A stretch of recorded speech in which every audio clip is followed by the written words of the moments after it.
नमस्कार मंडळी, कशा सर्वजण. तर पहा, मी आज कुठं आलो आहे.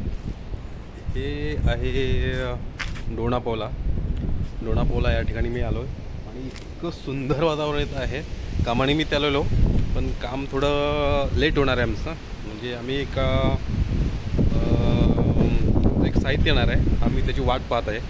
त्यानिमित्त म्हटलं इकडं आलेलो आम्ही.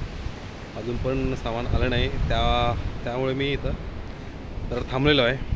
म्हटलं थांबलो तर आपण एक व्हिडिओ तरी करूया. आपण व्हिडिओ करतो आहे. हे पहा, तुम्ही पाहिला ना किती म्हणजे निसर्गरम्य वातावरण किती खतरनाक आहे. आणि मी आता सध्या एक 8 मजली इमारतीवर आहे आणि त्या थोडं काम चालू आहे आमचं इथं.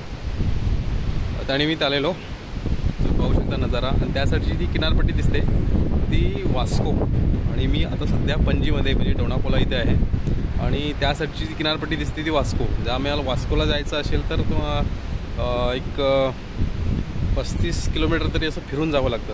त्या बाजूला जायचं असेल ब्रिजनं, रोडनं, ज्या मेन हायवेनं जायचं असेल म्हणजे शॉर्टकट आम्हाला इथं दिसतं आहे. वास्को कुठं आहे इकडे दिसतं नाही तर शिपयार्ड आहे. या कॅमेऱ्यानं तुम्हाला दिसणार नाही, कारण तो दुसरा कॅमेरा लागतो झूम करायसाठी, आणि झूम केला तर तुम्हाला दिसणार नाही.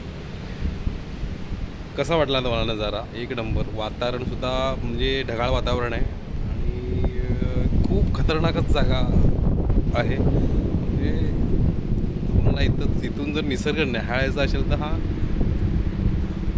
कृत्रिम निसर्ग आहे. कारण हे आता हे सगळी वगैरे सगळे झालेत ना, बिल्डिंग वगैरे झाले, त्यामुळे आम्हाला निसर्गाचा अनुभवता येत नाही. पण समुद्राचा अनुभव आणि हे वारं, जो हवा आहे थंडगार, ही तुम्ही इथं येऊन अनुभवू शकता. इतकी सुंदर वातावरण इथं आहे. चला, आता धन्यवाद. व्हिडिओनंतर